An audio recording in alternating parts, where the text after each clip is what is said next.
ಗಿಡಗಳನ್ನು ಯಾಕೆ ನಾವು ತೊಗೊಂಡೋಗ್ಬೇಕು? ಪ್ರತಿಯೊಬ್ಬರು ಮನೆಯಲ್ಲಿ ಗಿಡಗಳನ್ನು ಯಾಕೆ ಇಡಬೇಕು? ಪ್ಲ್ಯಾಂಟ್ಸ್ ಅನ್ನೋದು ಯಾರು ಒಬ್ಬರು ಇಡಬೇಕು ಇನ್ನೊಬ್ರು ಇಡಬಾರ್ದು ಅನ್ನೋದಲ್ಲ. ಪ್ಲ್ಯಾಂಟ್ಸ್ ಎಲ್ಲರೂ ಎಲ್ಲರ ಮನೇಲಿ ಕೂಡ ಇಡಬೇಕಾಗಿರೋ ಪರಿಸ್ಥಿತಿ ಇದೆ ಇವತ್ತು.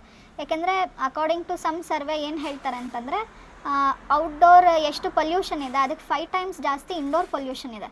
ಅದಕ್ಕೆ ಕಾರಣ ಏನಂತಂದರೆ, ನಾವು ಬಳಸೋ ನಿತ್ಯ ವಸ್ತುಗಳಾಗಿರ್ಬೋದು, ಅಥವಾ ನಮ್ಮ ಮನೆಗಳಲ್ಲಿ ಇರೋ ಫರ್ನಿಚರ್ಸ್ ಆಗಿರ್ಬೋದು, ಯೂಸ್ ಮಾಡೋವಂಥ ಪೇಂಟ್ಸು, ಅಥವಾ ಏನು ನಾವು ಪ್ಲಾಸ್ಟಿಕ್ ವಸ್ತುಗಳು ಯೂಸ್ ಮಾಡ್ತೀವಿ, ಈವನ್ ಕುಷನ್ಸು, ಇದರಿಂದ ಎಲ್ಲ ಗೊತ್ತಿಲ್ಲದೆ ನಮ್ಮ ಕಣ್ಣಿಗೆ ಕಾಣಿಸ್ತಾ ಇರುತ್ತೆ. ಪೊಲ್ಯೂಟೆಂಟ್ಸ್ ಅದರಿಂದ ಆಚೆ ಬರ್ತಾನೆ ಇರುತ್ತೆ.